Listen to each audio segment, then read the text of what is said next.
Welcome back to Spark Learning Academy. Dear students, आज के lecture में हम क्लास 9 फिजिक्स चैप्टर 5 के न्यूमेरिकल क्वेश्चंस को डिस्कस करने जा रहे हैं। ये आपकी बुक नेशनल बुक फाउंडेशन के न्यूमेरिकल क्वेश्चंस हैं। अगर किसी भी बच्चे को चैप्टर 1 से लेकर चैप्टर 9 तक किसी भी चैप्टर के न्यूमेरिकल क्वेश्चन समझने हैं तो उसकी प्लेलिस्ट मेरे चैनल पे मौजूद है। डिस्क्रिप्शन में मैं लिंक भी डाल दूंगी जहाँ से आप न्यूमेरिकल की तैयारी अच्छे से कर सकते हैं। आज के लेक्चर में हम चैप्टर 5 के न्यूमेरिकल को सॉल्व करेंगे। तो क्वेश्चन नंबर 1 की तरफ जाने से पहले आप सबसे एक रिक्वेस्ट है कि अगर आप चैनल पे न्यू हैं तो मेरे चैनल को सब्सक्राइब कर लें ताकि आने वाली वीडियोस का नोटिफिकेशन आपको मिलता रहे। चलते हैं क्वेश्चन नंबर 1 की तरफ और रीड करते हैं। क्वेश्चन 1 में आपसे क्या पूछा जा रहा है। Consider a spring with a spring constant of 8000 newton metre. If a force of 500 newton is applied to the spring, What will be the displacement of the spring? Students, एक बात अपने माइंड में अच्छे से बिठा लें कि जब आपने न्यूमेरिकल को सॉल्व करना है तो उसको अच्छे से रीड करना है, उसको समझना है कि आपको इस न्यूमेरिकल में क्या चीज गिवन है, क्या चीज आपने फाइंड आउट करके देनी है, यानी क्या चीज रिक्वायर्ड है। फिर इन दो चीजों को देख के आप फार्मूले का अंदाजा लगा पाएंगे कि अब इस न्यूमेरिकल को सॉल्व करने के लिए कौन सा फार्मूला यूज होगा। जैसा कि क्वेश्चन नंबर 1 में आपसे कहा जा रहा है कंसीडर अ स्प्रिंग, यानी एक स्प्रिंग को कंसीडर करें। एक स्प्रिंग के बारे में इमेजिन करें कि एक स्प्रिंग है जिसका स्प्रिंग कांस्टेंट क्या है, 8000 न्यूटन मीटर। अब ये देखें, ये आपको क्या है, गिवन डाटा है। ठीक है, यहाँ से आपको ये चीज गिवन दी गई है। स्प्रिंग कांस्टेंट को हम के से रिप्रेजेंट करते हैं, स्मॉल के आपने याद रखना है। और के की वैल्यू आपको क्या दी गई है क्वेश्चन के अंदर, 8000 न्यूटन मीटर। आगे रीड करते हैं। आगे आपको बताया जा रहा है फोर्स का, कि अगर आप फोर्स अप्लाई करते हैं 500 न्यूटन की, किसके ऊपर, स्प्रिंग के ऊपर। ठीक है, तो यहाँ पे अब आपको दूसरी चीज क्या चीज गिवन है, अप्लाइड फोर्स, जिसको हम कैपिटल एफ से रिप्रेजेंट करते हैं और इसकी वैल्यू आपको दी गई है 500 न्यूटन। अब जब हम स्प्रिंग के ऊपर फोर्स अप्लाई करेंगे तो वो स्प्रिंग क्या हो जाएगी, स्ट्रेच हो जाएगी। ठीक है, और जब स्प्रिंग स्ट्रेच होगी तो वो कोई ना कोई क्या करेगी, डिस्प्लेसमेंट कवर करेगी। और वही डिस्प्लेसमेंट आपसे पूछा गया है कि वो डिस्प्लेसमेंट क्या होगा। दो चीजें गिवन दे के आपसे एक चीज पूछी गई है, डिस्प्लेसमेंट। ठीक है, आपने डिस्प्लेसमेंट बताना है और डिस्प्लेसमेंट को किससे रिप्रेजेंट किया जाता है, स्मॉल एक्स के साथ। आई होप सो आपको यहाँ तक क्वेश्चन समझ आ गया होगा। अब देखेंगे आपको गिवन डाटा क्या था, आपको रिक्वायर्ड क्या चीज थी। अब ये दो चीजें देख के आप फार्मूले का अंदाजा लगा पाएंगे कि यहाँ पे कौन सा फार्मूला यूज होगा। आपको फोर्स भी गिवन है, आपको स्प्रिंग कांस्टेंट भी गिवन है, आपने डिस्प्लेसमेंट फाइंड करना है। तो इसके लिए हम हुक्स लॉ यूज करेंगे। हुक्स लॉ ये बताता है कि जितनी ज्यादा आप स्प्रिंग के ऊपर फोर्स लगाएंगे उतना ज्यादा वो डिस्प्लेसमेंट कवर करेगी। तो इससे हमारे पास एक इक्वेशन आ जाती है, F इज इक्वल टू के एक्स की। यहाँ पे फोर्स और डिस्प्लेसमेंट के दरमियान आप देखें तो डायरेक्ट रिलेशन है, यानी जितनी ज्यादा आप फोर्स लगाएंगे उतना ज्यादा वो डिस्प्लेसमेंट कवर करेगी। तो हमने क्या निकालना है, डिस्प्लेसमेंट। तो डिस्प्लेसमेंट के लिए हम इक्वेशन को रीअरेंज कर देंगे। जस्ट आपने इतना करना है, बाकी सारी वैल्यूज आपको गिवन है, आपको कुछ भी फाइंड आउट नहीं करना, जस्ट एक्स फाइंड आउट करना है। तो गिवन वैल्यूज को आप फार्मूले के अंदर पुट करेंगे तो आपके पास क्या आ जाएगा, एक्स आ जाएगा। तो इसका सोल्यूशन आपने कैसे करना है, हुक्स लॉ यूज करना है, एक्स आपने फाइंड आउट करना है, एफ आपको गिवन था 500 न्यूटन और के यानी स्प्रिंग कांस्टेंट भी गिवन है 8000 न्यूटन मीटर। तो आपके पास डिस्प्लेसमेंट आ जाएगा 0.0625 मीटर। अब एंड पे एक चीज के यहाँ पे आपको यूनिट को कन्वर्ट करना है सेंटीमीटर के अंदर। यहाँ से बच्चों आपने कंफ्यूज नहीं होना, जो आपको आंसर पहले आ चुका है मीटर में वो भी बिल्कुल करेक्ट आंसर है, क्योंकि मीटर भी क्या होता है, एसआई यूनिट होता है डिस्प्लेसमेंट का। तो फिजिक्स के न्यूमेरिकल को सॉल्व करने के लिए हम एसआई यूनिट को यूज करते हैं और फिर एंड पे हम अपना यूनिट दोबारा उसी में कन्वर्ट कर लेते हैं जो हमें न्यूमेरिकल के अंदर यूनिट दिया गया होता है। यहाँ पे हमें ये तो नहीं कहा गया था कि सेंटीमीटर, बताया तो नहीं गया था कि सेंटीमीटर में आपने करना है। तो हम इसीलिए कर रहे हैं ताकि हम स्प्रिंग की स्ट्रेच को आसानी से इमेजिन कर सकें, वरना आंसर मीटर में भी बिल्कुल करेक्ट ही है। अगर आपको क्वेश्चन में कहा जाता है कि आपने डिस्प्लेसमेंट को सेंटीमीटर में कन्वर्ट करके देना है तो फिर तो आपने मस्ट करना है, ज्यादा रॉकेट साइंस इसमें नहीं है। फिर भी कोई कंफ्यूजन होती है तो आप कमेंट सेक्शन में पूछ लिया करें, मैं अपनी पूरी कोशिश करूंगी कि आपकी कोई भी कंफ्यूजन बाकी ना रहे। तो फाइनल आंसर आपने लिख देना है, डिस्प्लेसमेंट ऑफ अ स्प्रिंग क्या आ जाएगा, 6.25 सेंटीमीटर। ये था question number 1। I hope so आपको समझ आ गया होगा। क्वेश्चन 2 को रीड करते हैं। In a force multiplier small piston has a diameter of 15 centimetre and a large piston has a diameter of 30 centimetre. If 250 Newton force is applied on the small piston, then how much force will produce on a large piston? Question 2 के अंदर force multiplier का आपको बताया गया कि इन a force multiplier यानी force multiplier के अंदर। तो फोर्स मल्टीप्लायर का बच्चों आपको पता होना चाहिए कि फोर्स मल्टीप्लायर क्या होता है। फोर्स मल्टीप्लायर कोई भी ऐसी मशीन या टूल होता है जो आपकी लगाई हुई थोड़ी सी ताकत को, थोड़ी सी जो आप फोर्स लगाते हैं उस पर थोड़ा सा इनपुट देते हैं अपनी फोर्स का, वो उसको बढ़ाकर बहुत ज्यादा आउटपुट फोर्स में बदल देता है। तो क्वेश्चन 2 में आपसे कहा जा रहा है कि फोर्स मल्टीप्लायर के अंदर स्मॉल पिस्टन का यानी स्मॉल पिस्टन जो है उसका डायमीटर क्या है 15 सेंटीमीटर और जो लार्ज पिस्टन है उसका डायमीटर बताया गया है 30 सेंटीमीटर। तो ये दोनों चीजें क्या है, गिवन है। तो आपने गिवन डेटा में लिख देना है कि diameter of small piston, diameter of large piston, और आप इसको रिप्रेजेंट कैसे करेंगे D1 और D2 के साथ। आगे रीड करते हैं क्वेश्चन को। आगे बताया जा रहा है 250 न्यूटन फोर्स अप्लाई की गई है स्मॉल पिस्टन के ऊपर। ठीक है, स्मॉल पिस्टन के ऊपर जो फोर्स लगाई गई है वो क्या है 250 न्यूटन। तो गिवन डेटा में आप इसको कुछ इस तरह से लिखेंगे कि force on a small piston F1। Small piston पे जो फोर्स लगाई जा रही है उसको किससे रिप्रेजेंट करना है, F1 से, और वो क्या है 250 न्यूटन। आपने फाइंड करनी है फोर्स जो कि लार्ज पिस्टन पे प्रोड्यूस हुई है। अब फोर्स मल्टीप्लायर का यही काम होता है कि आप फोर्स लगाते हैं, ठीक है, और वो उसको मल्टीप्लाई करके बढ़ा के देता है। ठीक है, तो आपने वो फोर्स फाइंड आउट करनी है यानी आउटपुट फोर्स फाइंड आउट करनी है, और वो आउटपुट फोर्स कहाँ पे है, लार्ज पिस्टन के ऊपर। तो उसको आप F2 से रिप्रेजेंट करेंगे। तो ये चीज आपको गिवन थी, ये रिक्वायर्ड था। आप देखते हैं कि यहाँ पे फार्मूला कौन सा यूज होगा। क्वेश्चन 2 को सॉल्व करने के लिए जो फार्मूला हम यूज करेंगे वो पास्कल का प्रिंसिपल है। फोर्स मल्टीप्लायर पास्कल के प्रिंसिपल के ऊपर काम करता है। इस प्रिंसिपल के मुताबिक लिक्विड में लगाया गया प्रेशर हर जगह इक्वली ट्रांसफर होता है। ठीक है, और इसको हम इस तरह इस इक्वेशन की तरह इस इक्वेशन में लिखते हैं। ये इक्वेशन आपने याद रखनी है कि ये किसकी इक्वेशन है, पास्कल के प्रिंसिपल की। F1 divided by A1 is equal to F2 divided by A2। तो पास्कल के प्रिंसिपल की इक्वेशन को यूज करके आप फोर्स निकालेंगे जो कि लार्ज पिस्टन के ऊपर लग रहे हैं यानी F2। अब इस इक्वेशन को देखें तो यहाँ पे F1 F2 तो है लेकिन A1 और A2 है, लेकिन क्वेश्चन में आपको डायमीटर दिया गया है, एरिया नहीं दिया गया। अगर एरिया दिया गया होता तो डायरेक्ट आप वैल्यूज पुट करते, लेकिन आपको डायमीटर दिया गया है तो आपने मैथ्स का एक रूल और एक प्रूफ यहाँ पे लगाना है कि एरिया किसके प्रोपोर्शनल होता है, स्क्वायर ऑफ डायमीटर के। जस्ट ये चीज आपने याद रखनी है और यहाँ पे अप्लाई करनी है। आपको प्रूफ पूरा करने की जरूरत नहीं है, ना आपसे ये पूछा जाएगा, ना आपको चेक कर ये कहेंगे कि यहाँ पे हमें बताएं कि कैसे एरिया प्रोपोर्शनल है स्क्वायर ऑफ डायमीटर के। ऐसा कुछ भी नहीं होने वाला।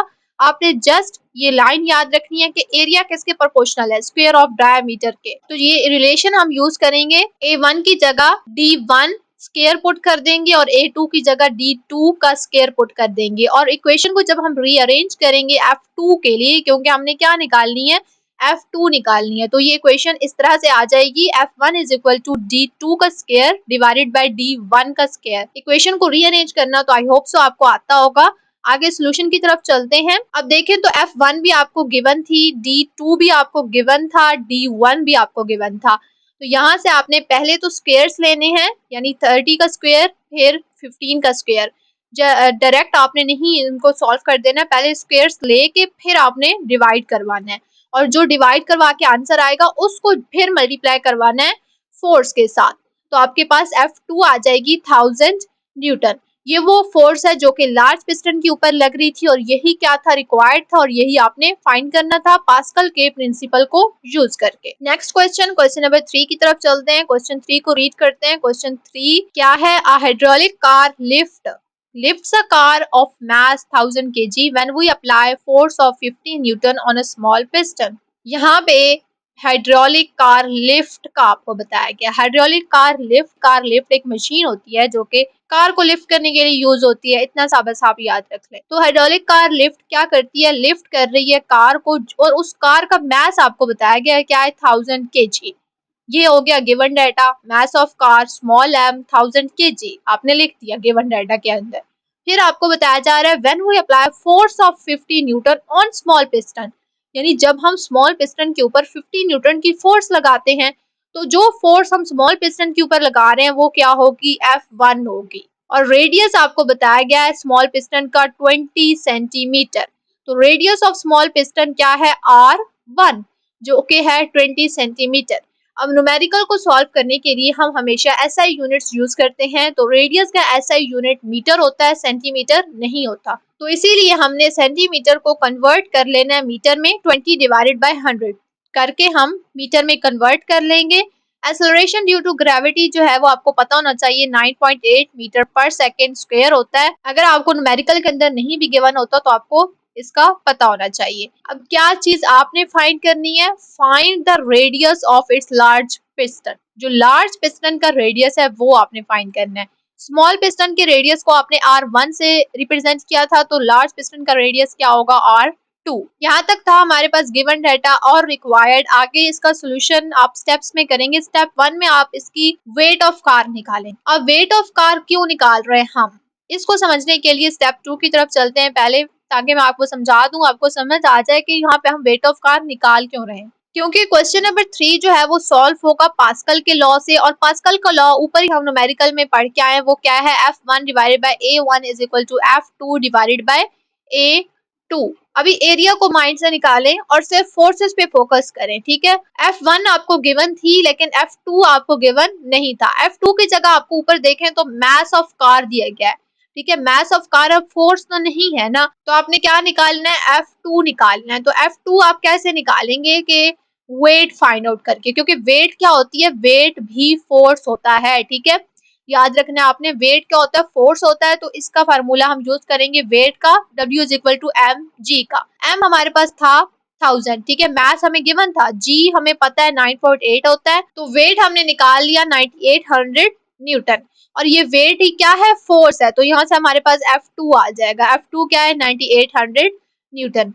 तो F2 निकालने के लिए बेसिकली हमने पहला स्टेप किया है, क्योंकि हमारे पास F2 नहीं थी, ठीक है। तो F2 को निकालने के लिए हमने वेट का फार्मूला यूज किया है। अब इस इक्वेशन को देखें जो कि पास्कल की इक्वेशन है, और इस न्यूमेरिकल को सॉल्व करने के लिए हमने यूज करनी है। F2 हमें गिवन है, F1 गिवन है। अब दोबारा हमें यहाँ एरिया नहीं दिया गया, हमें रेडियस दिया गया।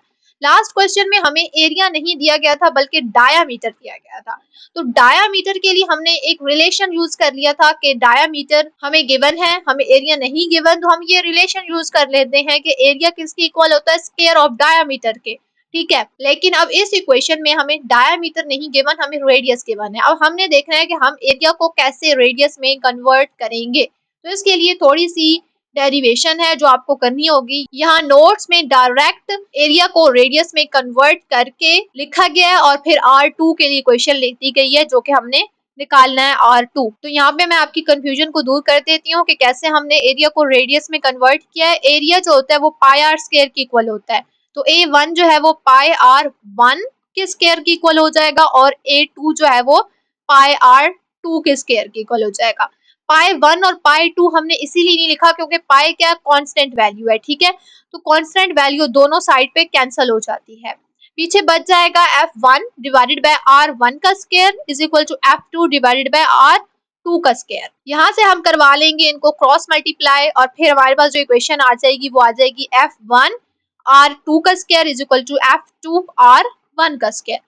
अब आप देखेंगे आपको क्वेश्चन के अंदर रिक्वायर्ड क्या था। क्वेश्चन में आपने निकालना है रेडियस लार्ज पिस्टन का जो कि R2 है। तो इस तरह हमने R2 को एक साइड पे कर लिया और बाकी वैल्यूज को एक साइड पे, लेकिन R2 का स्क्वायर है, हमने R2 निकालना है। तो R2 के स्क्वायर को खत्म करने के लिए मैथ्स का रूल आपको पता होगा, हम हमेशा अंडर रूट लेते हैं ताकि हमारा स्क्वायर जो है वो खत्म हो जाए। हमने दोनों साइड पे जब अंडर रूट लिया तो R2 बच गया, और दूसरी साइड पे अंडर रूट, और सारी वैल्यूज उस अंडर रूट के नीचे आ गई। अब R1 का स्क्वायर था तो अंडर रूट से स्क्वायर और अंडर रूट आपस में कट गए, लेकिन F2 डिवाइडेड बाय F1 उसके ऊपर अंडर रूट ऐसे ही आएगा। यहाँ पे देखें तो यहाँ पे ये चीज है, ये अंडर रूट है। यहाँ पे इस तरह से आपने नहीं लिखना, ये नोट्स में ऐसे लिखा गया है, टाइपिंग की वजह से ये अंडर रूट पूरी इस F2 डिवाइडेड बाय F1 के ऊपर है। इस तरह से मैं आपको करके दिखा देती हूँ। इस तरह ये इसके पूरी ऊपर है, यानी F2 डिवाइडेड बाय F1 क्या है, अंडर रूट के नीचे है। तो ये वो फाइनल इक्वेशन है जो हमारे पास आ चुकी है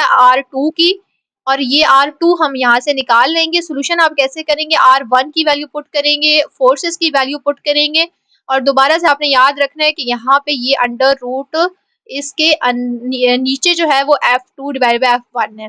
तो F2 को आप डिवाइड करवा देंगे F1 के साथ, तो हमारे पास 196 आ जाएगा, और फिर 196 का आप अंडर रूट लेंगे तो आपके पास 14 आ जाएगा। उस अंडर रूट वाली वैल्यू को दोबारा आप रेडियस R1 के साथ मल्टीप्लाई करवाएंगे तो आपके पास क्या आ जाएगा, R2 आ जाएगा। अब दोबारा हम मीटर को सेंटीमीटर में कन्वर्ट कर लेंगे, क्योंकि न्यूमेरिकल में हमें सेंटीमीटर का यूनिट दिया गया था। उसके लिए आप कैसे कन्वर्ट करेंगे, मल्टीप्लाई करवा देंगे 100 के साथ, तो फाइनल आंसर 280 सेंटीमीटर आ जाएगा।